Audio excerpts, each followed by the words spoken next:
minutes, right? So welcome everyone. A few housekeeping items. If you have any questions, if you would open the chat right now, and we can use the chat to ask questions to everyone or to the presenters. And it's so exciting to see so many folks on the line. Special welcome. Hello, Lucas from the Dutch government. How are you this morning? And I see Enrico here, lots of different folks.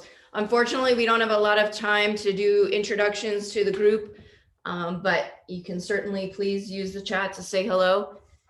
So we are sharing our screen if everyone can see that. And if you can let me know in the chat if you can't hear for some reason or can't see the screen, otherwise we'll get started. So my name is Allison Chatrchyan, and I'm from Cornell University in Ithaca, New York. And for probably 4 or 5 years, I have been a participant with GACSA. And for the last few years, I have been the co-leader of the Knowledge Action Group. And today we are going to be presenting a report of a survey we conducted of GACSA members in the GACSA network. And the report is called Scaling Up Climate Smart Agriculture Together Through GACSA. So if everyone is okay, we will record the presentation, record the Zoom. Okay, so I'm gonna hit the record button. Can you start the recording, Yana? Yes, it's on, Allison. Okay, super. Okay, so if you can go to the next slide, Erin. Oh, first I want to just say that the report our authors, if you can go back, include myself and our team of students from Cornell University, along with Federica Matteoli and Rosa Mosquera Losada from the University of Santiago in Spain. And so next slide. We want to provide a special thanks for this project to Federica Matteoli and Simon Lieva, who worked with us and worked with our students for the past 3 years on special projects to assist GACSA. So next slide. So it's really an honor today to present my student team who have worked on this project for more than a year. So my name is Allison Chatrchyan. I'm a senior research associate at Cornell University. My work as a social scientist, I focus on climate smart agriculture and climate smart communities. And as I said, I'm the Knowledge Action Group co-leader. And so we'll start with Danielle. Hello, everyone. My name is Danielle Berkowitz-Sklar. I'm in my 3rd year at Cornell University, and I'm studying development sociology with minors in French and climate change. Hi, everyone. I'm Sierra Bouchard. I'm a senior at Cornell.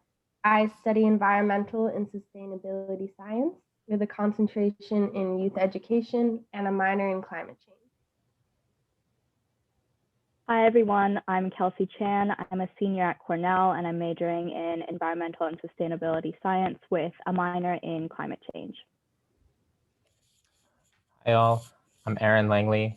I'm completing my Master's of Professional Studies in Rural Agricultural Development. Hey everybody, my name is Claire Song. I am also a senior at Cornell University studying environment and sustainability as well as government.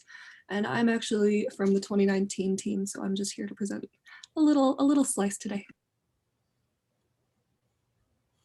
Next slide. All right. So as Allison said, thank you all so much for coming. We're excited to be here. We want to run you through what we're going to be talking about today real quick before we dive in. So for anybody who might not be familiar, we just want to cover the background, kind of what is climate smart agriculture, and what is GACSA and what are its goals. We're going to take a look at the survey.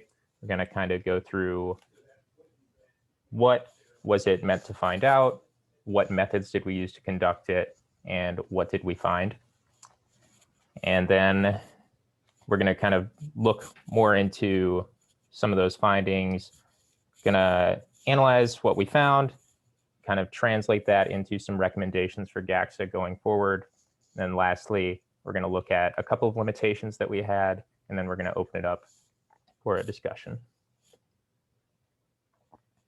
So real quick, for anybody who's not familiar, climate smart agriculture, also CSA, is an approach that helps to guide actions needed to transform and reorient agricultural systems to effectively support development, profitability, and ensure food security in a changing climate. That's how the United Nations Food and Agriculture Organization defines climate smart agriculture. And climate smart agriculture kind of has three main pillars. So the first one is sustainable productivity. And the big word in that is sustainable. We want to make sure that farmers are able to produce enough food for themselves and hopefully to sell, but we want to make sure that they're able to do it in a way that is sustainable, that they're not, contributing to things like nitrification through excess fertilizer use, that they're not destroying their environment in the name of increasing productivity. Second, adaptation. We're trying to help farmers to adapt to a changing climate. The world is getting warmer and weather is becoming more unpredictable. So we're trying to help farmers to deal with the problems they face as a result of that. And then lastly is mitigation. Agriculture worldwide is a large source of carbon emissions. And so we want to help the agricultural systems to cut down on their emissions so we can limit climate change. And so now we want to run through what is GACSA, what are its goals. So GACSA is basically a repository of information and kind of a networking opportunity for member organizations. And GACSA has over 500 member organizations. They include governments, NGOs, businesses, farmers organizations, really diverse group of organizations. And basically GACSA allows these organizations to talk amongst one another and kind of guide what kind of programming they do when they reach out with and work with farmers. And GACSA itself is comprised, in addition to the member institutions, of 3 action groups: the Knowledge Action Group, the Enabling Environment Action Group, and the Investment Action Group, all of which are led by the Facilitation Unit, which is hosted by the United Nations Food and Agriculture Organization. And lastly, we have some regional alliances, which are between some members in geographically similar places.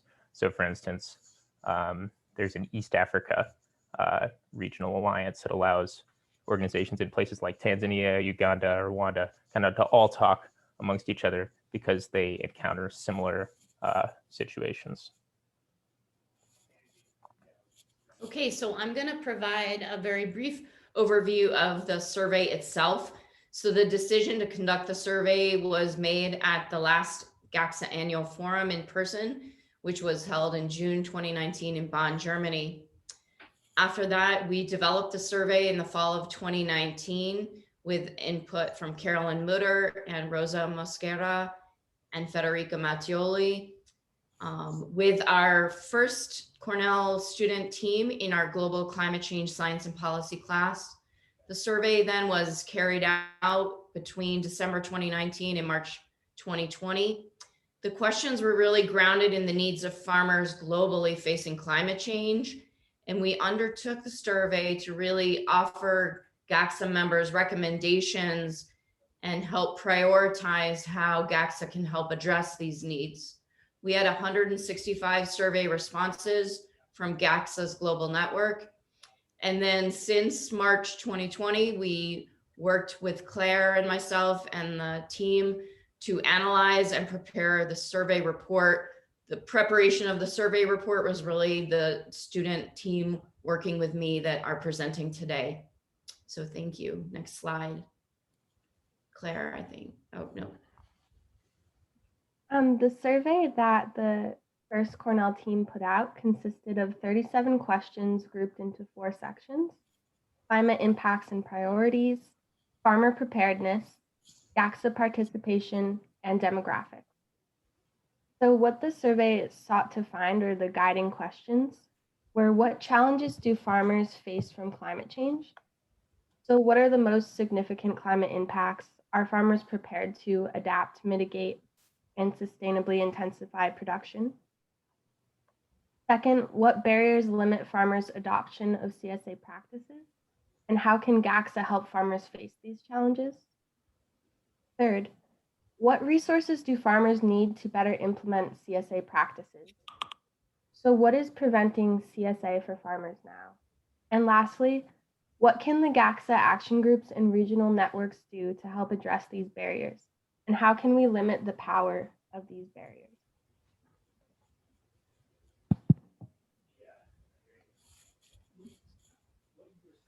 So I'll just give everyone a quick overview of the methodology that we undertook for the survey.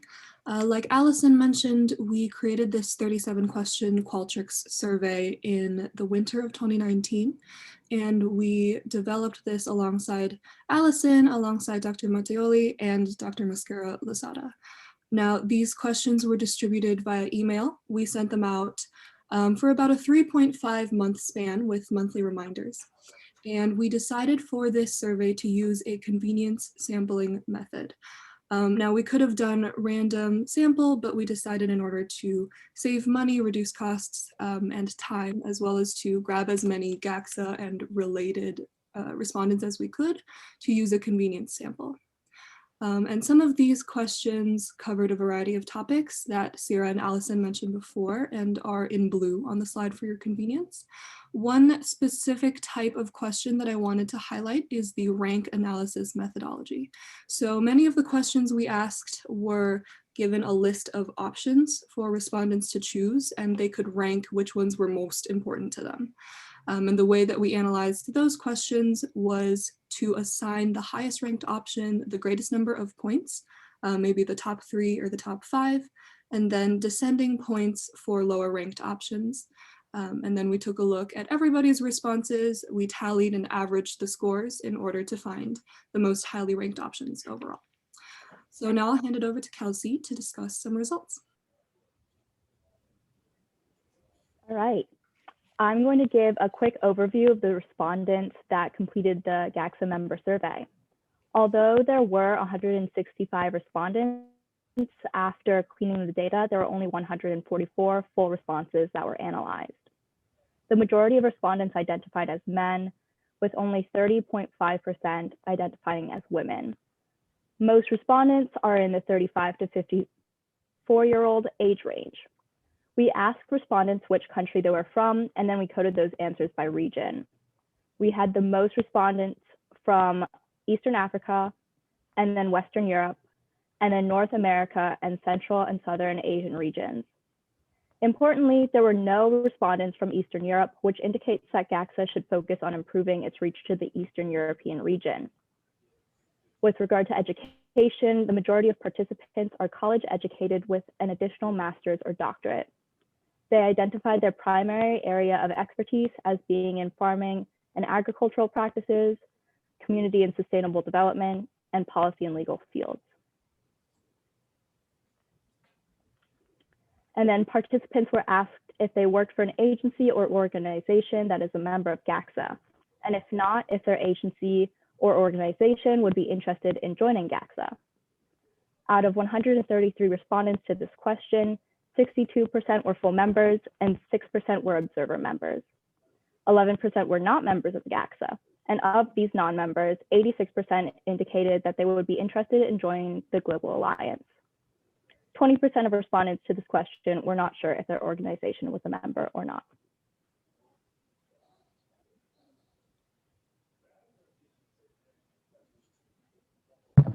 So the first thing our survey and report helped us look at is what challenges farmers are facing from climate change. In the survey, GACSA members provided their ranking of top 5 climate change related impacts that will most affect farms. The top 5 highest ranked impacts were first, drought, second, extreme rainfall and flooding, third, changing growing seasons. Fourth, soil erosion. And lastly, increased weed, insect, and disease pressures. It is important to recognize that all of these climate impacts, as they involve the physical and environmental system, are hence inherently connected. The intersectionality among these impacts means that many times these impacts exacerbate each other. For example, drought, the most highly cited climate concern, exacerbates the impact of soil erosion because lack of moisture in the soil changes volume in organic matter, causing deterioration. Intersectionality may show us that mitigating and adapting to one impact may lessen the damage of another climate impact. Next slide, please. Survey participants were asked to rate how well prepared the farmers in their country or organization were to adapt to, mitigate, or sustainably intensify production in response to climate change. The survey results showed that farmers were slightly to moderately prepared to adapt, not well prepared to slightly prepared to mitigate, and only moderately prepared to sustainably intensify. These results indicate that we still have a ways to go to prepare global farmers for adaptation, sustainable intensification of production, and mitigation. Farmers do need help in all areas, but they need the most help with climate change mitigation.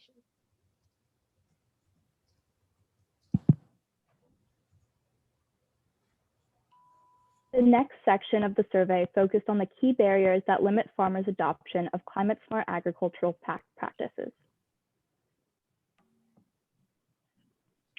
Survey participants were asked to indicate the top barriers and needs relating to each action group. For each question, members indicated that a lack of funding was by far the main inhibitor to CSA implementation. Members faced other barriers as well, such as with regard to knowledge about CSA.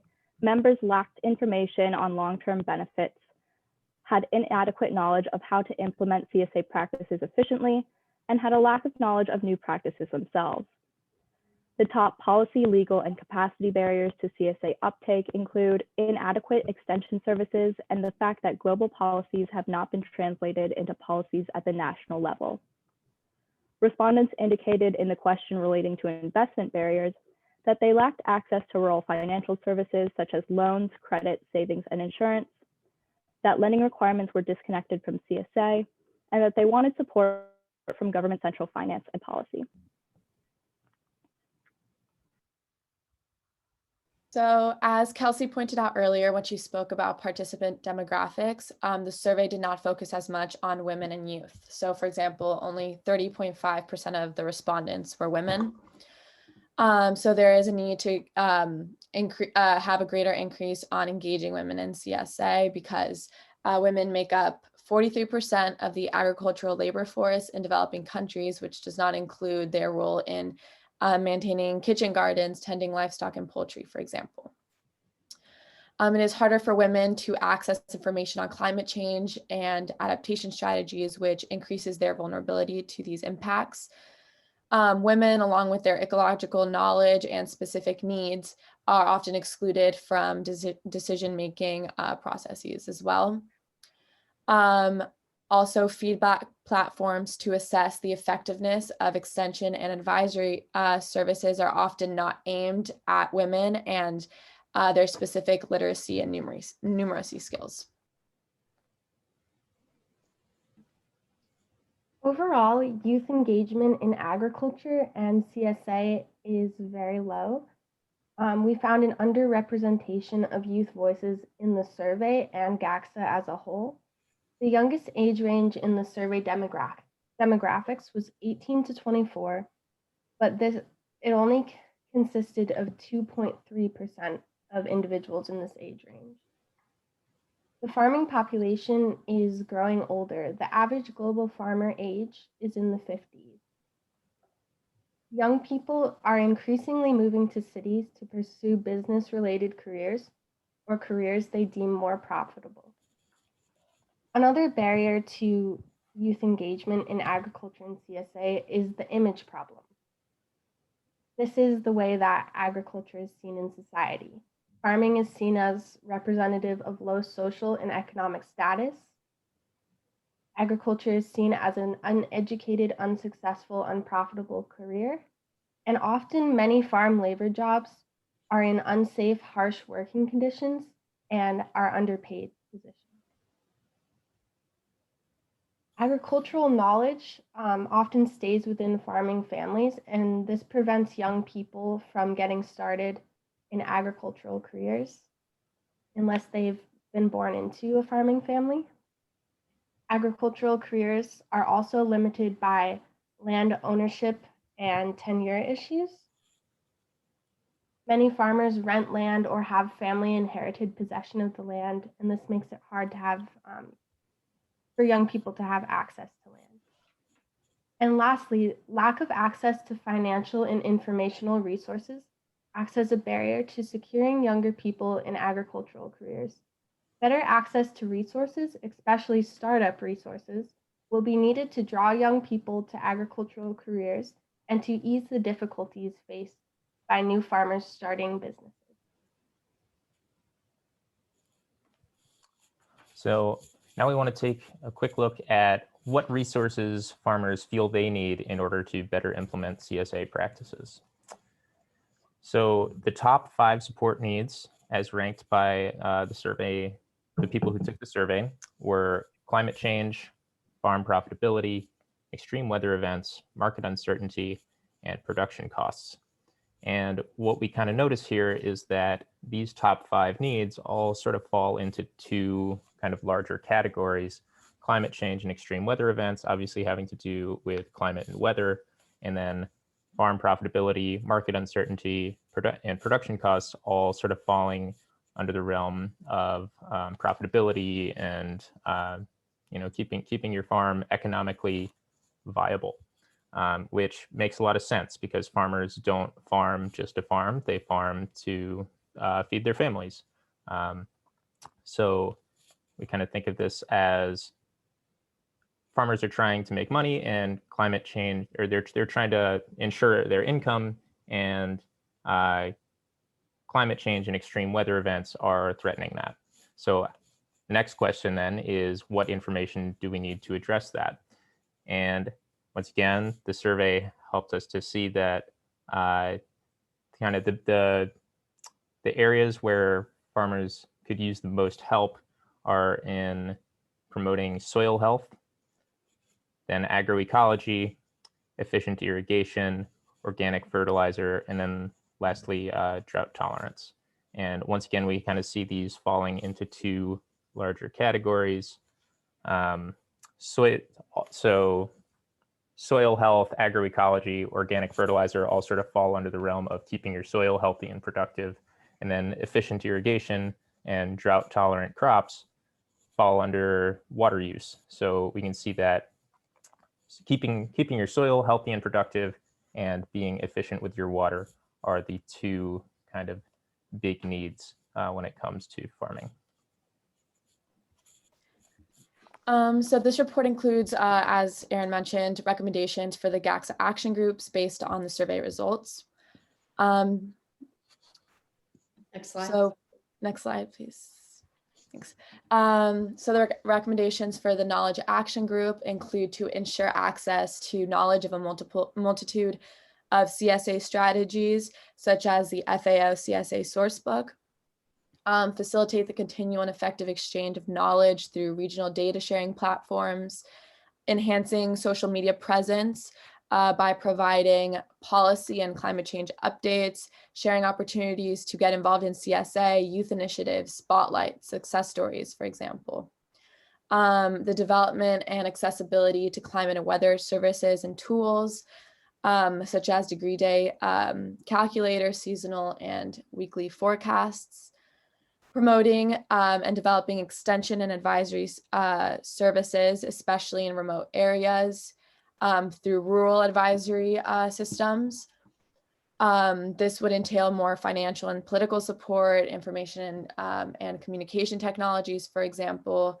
And one of our specific recommendations that you can see more in the report are farmer field schools and farmer to farmer extensions. Finally, broadening the knowledge base through engagement of women and youth in CSA to diversify knowledge of adaptation strategies, etc. And we'll talk about this in the next 2 slides in more detail. So our recommendations for the Knowledge Action Group to increase the focus on women engagement in CSA include gathering data on gender and agriculture and household production to inform policies, increase GACSA communication with women farmers, policymakers, educators, incorporating their unique knowledge into the decision-making process, building relationships and communication pathways amongst women through community forums and conferences, for example, maximizing the presence and accessibility of feedback platforms for women in extension and advisory services through direct communication with extension officers and written evaluations, which would account for the different numeracy and literacy skills. And finally, access to proper information and tools so that women can be empowered and be less vulnerable to the impacts of climate change. Engaging young people in agriculture will be a key to combating climate change. Our recommendations for the Knowledge Action Group include to increase youth engagement with CSA adoption. So what are some ways GACSA could do so? GACSA should support members' work on CSA education and outreach to increase youth interest in agriculture. Examples could include youth agricultural programs and summer camps. We suggest GACSA prioritize teen urban farmer programs to bring agricultural and food production knowledge into cities and entice youth who may have none or very little exposure to agricultural work. GACSA should consider developing CSA curriculum for youth. It is important that materials account for multiple languages, age groups, and reading levels, as youth are best engaged and retain the most information when they have material that is not too simple or too complex, but geared towards their level. Curriculum in multiple languages that accounts for regional and linguistic differences will increase global youth access to agricultural knowledge and opportunities.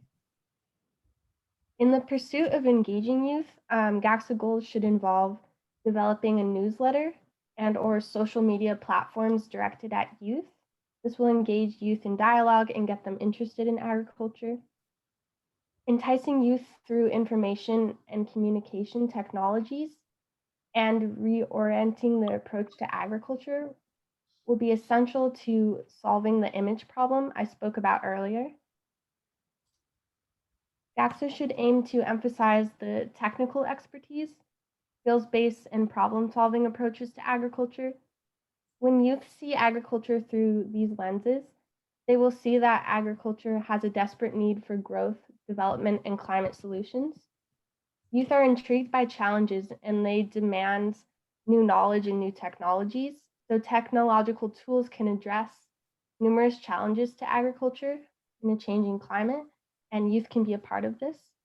Leveraging these tools will engage youth and can help farmers to adapt to climate changes, as well as demonstrate to youth how agriculture can be an engaging, viable, and profitable business opportunity, increasing their desirability of agricultural-related career paths. Finally, supporting youth access to financial information and resources, as well as to land, will be crucial in securing youth in agricultural career paths. Youth will need better resources to help them get started in agriculture, whether it be related to finding land, managing finances, CSA info, or info about starting a farm.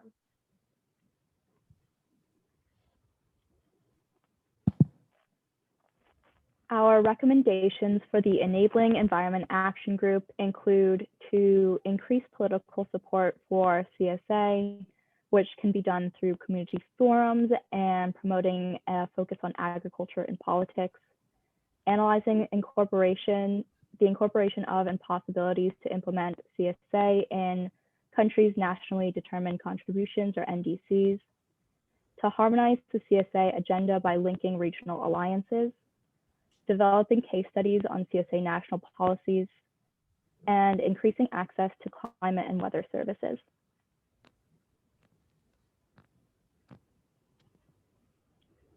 Our recommendations for the Investment Action Group include to increase financial literacy of GACSA members so that they can access financing for CSA projects, which can be achieved by organizing webinars and sharing resources regarding finance economics, financial planning for climate emergencies, and how to find and apply for funding and grants. We also recommend that GACSA facilitate public-private partnerships to fund CSA, serve as matchmaking institutions to foster linkages between financial institutions and GACSA members in need of funding, increase coherence between lending requirements and CSA practices by encouraging funding institutions to provide grants specifically to incentivize CSA implementation and experimentation, expand access to rural finance tools, and investigate how rural financial institutions could be more accessible to marginalized farmers. And it is critical, as Sierra was saying earlier, to expand youth access to financial resources. So now on to the focus on regional alliances. So in the survey, 50% of the respondents indicated that they were not affiliated to a regional alliance. But out of the ones that were, the most represented were the Africa CSA Alliance, the Southern Africa CSA Alliance, and the North America CSA Alliance. The respondents ranked training and capacity building, facilitating knowledge collation and dissemination, and facilitating membership as the highest priorities for GACSA. Additional recommendations in the report for regional alliances include linking regional alliances to farmers through a communication platform to identify salient pressures and preventative measures and adaptations, and linking regional alliances to harmonize their agendas and facilitate the exchange of data on CSA impacts and adaptation strategies, increasing access to technology, and especially in remote areas. After developing the survey and analyzing the results, we identified a need for a second, more focused regional alliance survey to increase the understandings of the capabilities of these alliances, as well as the varying needs of the regions that they represent.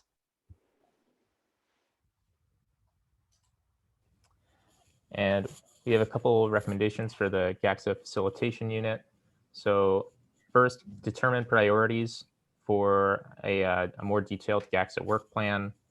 Second, help to establish and implement work plans for the action groups. Use things like Google Groups, organize some meetings, make sure the website remains updated. Ensure compliance with FAO administrative processes.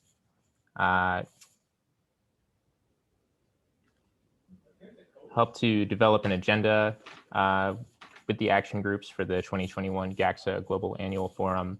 And then lastly, update the GACSA bylaws and the strategic committee structure. All right, now after hearing all that, I do want to address some limitations to our study and our survey. We want to acknowledge that there are limitations both of the actual study and the ability to implement the recommendations that we've just discussed. So first, while the results we found were very informative and do help us better understand the needs of GACSA members, they are not representative. We took a convenient sample, which means there were, no statistically random or controllable analysis to be done. There were also a relatively low number of respondents, especially among women and youth respondents. Next, the respondents are GACSA members providing their view on challenges affecting farmers and not actually from the farmers themselves. And finally, we recognize that the COVID-19 pandemic may have changed people's priorities and also will limit the ability to carry out many of these recommendations. So in the future, we hope to work more closely with members in order to get a better picture of unique needs within each region in response to the pandemic, and just among all farmers and representatives in general. So I'll wrap things up with a few last slides. So the GACSA Facilitation Unit is already starting planning for the period of 2022 to 2026. And they're going to be taking the results of the survey to help guide their priorities. These include encouraging CSA initiatives, mainly by disseminating the monthly newsletters and working with regional alliances, promoting informed decisions related to climate smart agriculture. And very interestingly, GACSA has started organizing GACSA member talks by webinar and is working closely with regional alliances. They're planning to motivate stakeholder engagement around social media and the annual forum. And there is a need to focus on women and youth, indigenous peoples, and smallholder farmers. Next slide.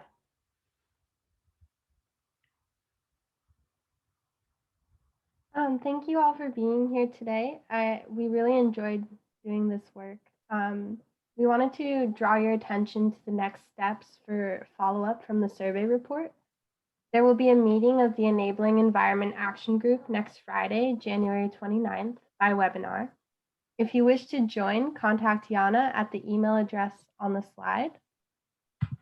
And finally, we'd like to encourage you to read the full survey report to read more of the details. The survey report can be found at this link on the GACSA website, and we would like to send that link to you along with the presentation itself. And with that, I'd like to thank you definitely for coming, and thank you to our students who presented today. You've done a really great job. And so we'd like to use the last 20 minutes to have a good discussion with you. I think we've got folks on the line from a variety of different countries. We've had some good questions in the chat. And so does anyone have any questions, or I can help guide a discussion with Yana? I see a nice question here from Ed Bourgeois, who says that, I'm going to go back to your question, Ed. When suggesting CSA to a farmer, there doesn't seem to be enough details and guidance and preferred practices for them to evaluate. And I want to just ask if you're aware of the FAO CSA practices guide. It's available as a guide online, but also online. There's an online version of the CSA practices, but I do agree that I think there is a need to translate that guidance for a variety of different farmers in different countries.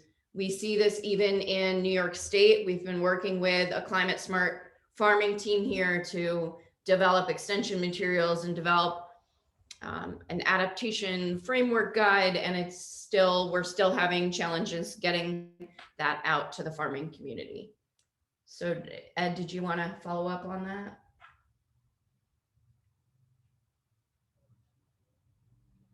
Yeah, the FAO, too vague, yeah. Needs to be, I think, more specific to each country and regional specifics and the specifics of each type of farm. May I say something about that? This is Federica. Hi, Allison. Hi to everybody. Yes, you know that the CSA is a country specific, and so many practices that are identified as a climate smart agriculture can be used, can be developed, taking consideration the country specific areas where farmers will work. So I think we can have a CSA general ideas of practices, but we needed to analyze in a very specific the situation in the specific areas where we work. Can I ask a question? If members from any of the regional alliances on the line, if you had any feedback on the priorities that you're working on related to what we saw in the survey.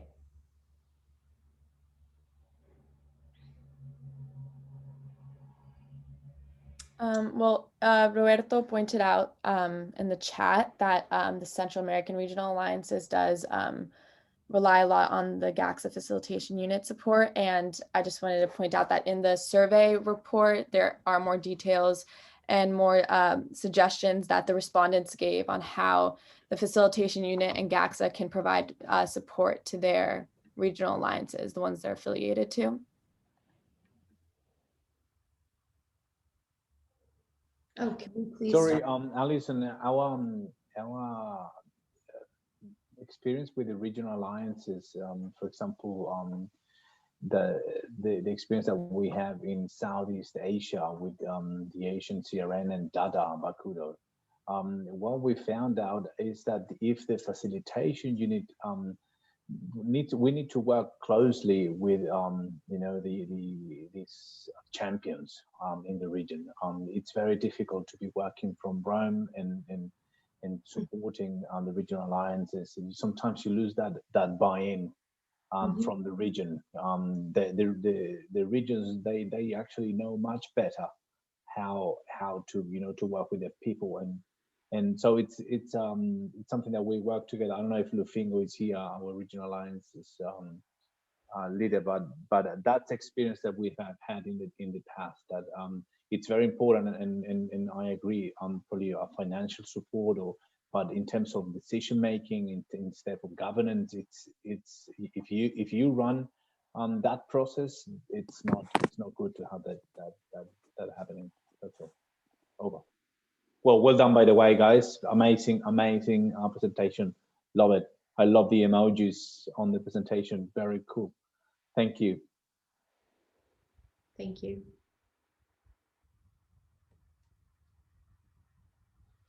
Mohsin, I see you're on the line. Where are you from? Hello, everybody. This is Mohsin Khan, and I'm Humphrey Fellow at Cornell University. I'm from Pakistan, actually, and I'm loving to hear this wonderful knowledge. And back home, I'm working with the UNFAO as a food facilitator and with improved land tenancy project. So it's my first experience to join you guys, and I'm very much interested to learn more about GACSA. More or less, I would like to say that my country is facing all these problems, which have been informed here with this report. So hopefully to learn more for GACSA and upcoming events, and to join you guys later on. Thank you. Great. Peter, would you like to ask the question? Unmute and ask the question. Farmers Organization. Yeah. Hi, Peter. Hi. Yeah, thanks for your presentation. It was really interesting, and yeah, it's also my big question: how to scale up the practices on climate smart agriculture. So I was really interested to join you. I worked with the farmers organizations in the Netherlands, but also in Southeast Asia and Uganda. And yeah, I'm still wondering, can they play a role in spreading the news and the knowledge dissemination? Because I sometimes think, okay, we underestimate their role. So I was wondering, are they connected to the regional alliances or not? Did you pay attention to this aspect? Can Simon or Federica talk about the farmer alliances we have in GACSA? Yeah, thanks, Peter. That was a good question. I think it's important to walk the talk. Yeah. Otherwise, that's the problem sometimes that you get with global movements, that it's very hard to get to the field level. Yeah. So in that regard, we work with actually one of our members is the World Farmers Organization, and therefore through them we get to get up to that level. It's very difficult though. It's not an easy work, but we need to include farmers. I think sometimes there's too much talk about climate change and about farmers, even without even farmers in the room. Yeah. So that's what we will be doing for the next annual forum that will be done in this quarter. Yeah. And trying to let them be a member of the regional alliances would probably also help. Huh? So to get them on board there. Yeah.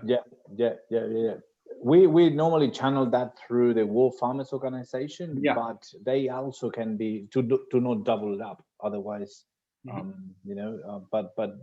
but if you get to know farmers organization, we work a lot with farmers organization for example from Ireland or from other countries. Like if you get to know someone, please let us know.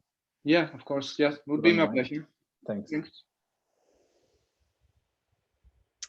Can I step in, Allison? Yeah, sure. Hi, everybody. My name is Shai Lerman from Israel. I'm an agronomist, and for the last 22 years, I've been traveling the world and introducing new technologies in agriculture for various climates. In the last decade or so, I found myself accidentally traveling the world and finding ways how to adapt agriculture to climates. I will give you an example. I was invited, I had the honors to be invited by the Minister of Agriculture of Georgia. And in Georgia, like other parts of the world, winters are not as cold as they used to be. And the rain, there's less rain. So if there's less rain, there's less snow.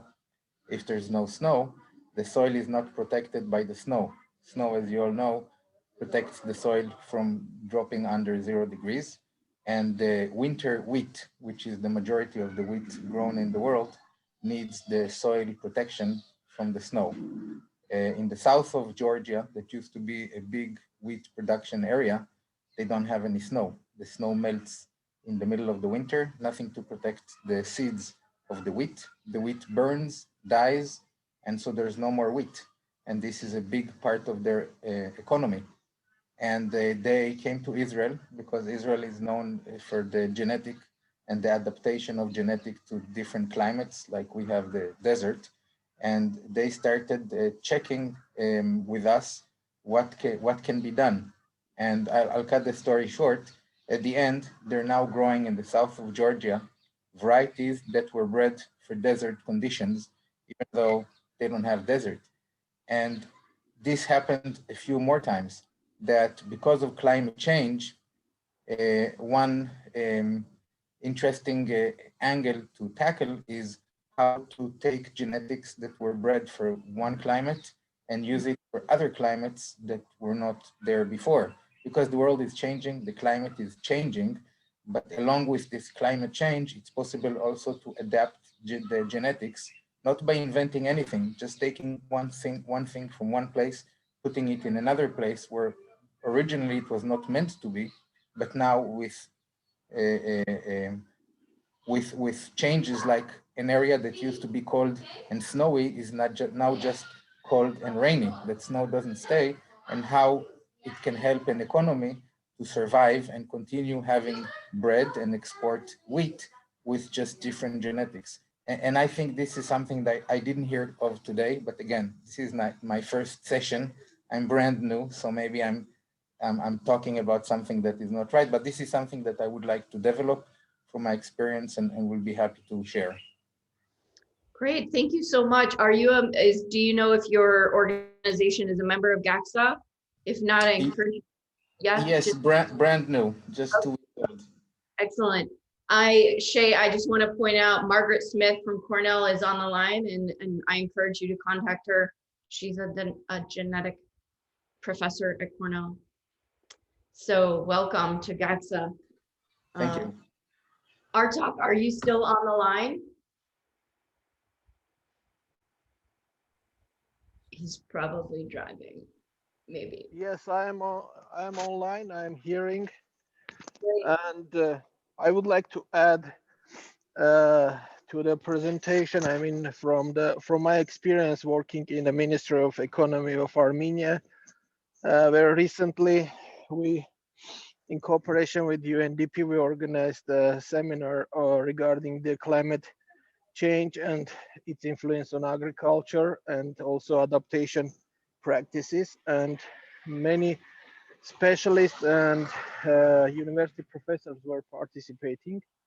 And when I was presenting the adaptation practices and the climate change and its influence to agriculture,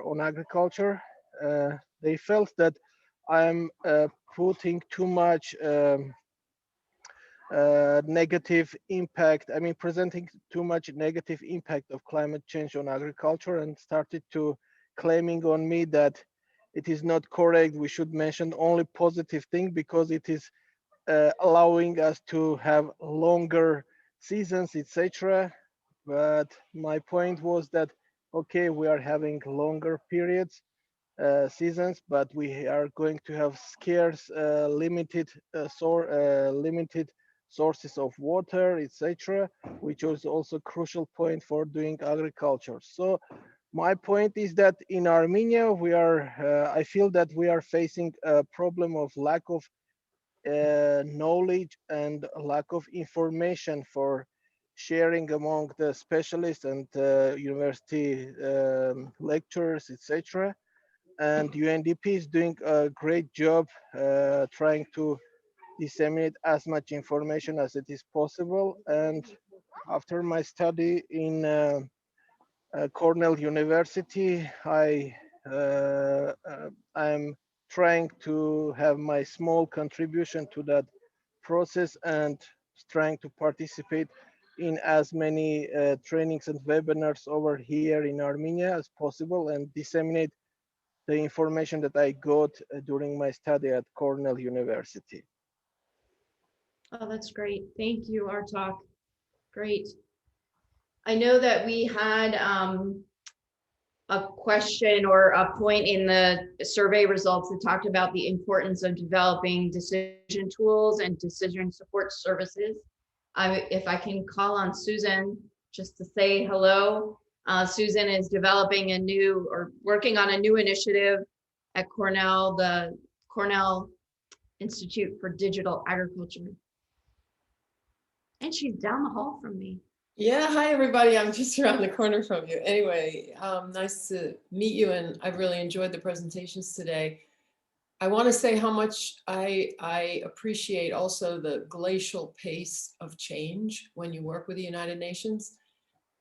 It's not fast, but it has to be consistent over a long period of time. So you guys who are young, plan to stay with it. You may see some change in over the course of a long period, and it will happen slowly in a very non-linear way. But anyway,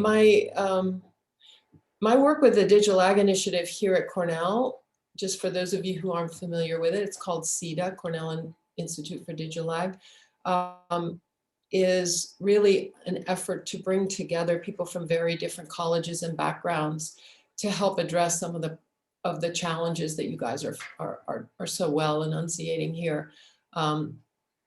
Engineers, computer scientists, social scientists, agronomists, and other biologists. So I just wanted to mention that one of the things that we believe will be helpful are the development of decision support tools where you can integrate streams of data in real time using obviously digital technology and information technology. And the key there is not to get too far ahead of the farms. So I think people sitting in computer and information science can imagine what they call a software-defined farm, where everything is sort of robotically managed and the farmer just basically sees a computer screen all day. And this is so far removed from the practices that you guys are talking about and from the realities that farmers are facing, that I just, I keep trying to bring this back to reality. We have to create tools that farmers need. We have to create tools that will help them integrate data at critical points in their decision making that are in line with whatever their particular values or bottom line might be. And there's a lot going on right now in the dairy area, and trying to manage waste, trying to manage cow or herd health, and trying to really use sensors in crop production that will tell us, for instance, is it a good time to irrigate or to add water to your crop? Is it suffering in some way from a lack of water? This can be done partly through sensors in the soil, sensors in or near the plant, but we're also integrating data coming from the weather satellites so that if we know now through information science that it's going to rain tomorrow, you can spare the water and not use it because it's going to have, the rain is going to come, or where you might actually want to know early on where a pest incidence is starting to happen so that you can contain it before it spreads and becomes very much of an epidemic for a farmer. So we're working on both the management side and the plant breeding side, the genetic side of these operations. And we're working with both the living systems and the physical world to try to manage resources more wisely. Anyway, I just thought I'd mention it because in the context of CSAs, I think some people think that it's there's a strong anti-technology bent for some people. And I want to ask you to open your minds and think about how information could be managed to deliver integrated concepts to farmers at critical times so that the decisions they might make, and they might be market decisions, they might be where to send your crop, or they might be how to manage it, how to distribute it, how to breed it, so that those decisions can be made more wisely and we use our resources more wisely and we get food to people who need it. All right, that's mine. Thank you. Thank you. That was a great connection to make. So we're at 10 o'clock. There's been some really great discussion in the chat, and I just posted that there will be a follow-up meeting of the Enabling Environment Action Group. And if you want to participate next Friday, to contact Yana. And then also read the full report if you're interested in more of the details from the survey on the GACSA website. So thank you so much, everyone. Thanks. Bye-bye. Bye-bye. Thank you, everyone. Goodbye. Thank you. Bye-bye. Thank you guys. See you next Friday. Thanks, Simon.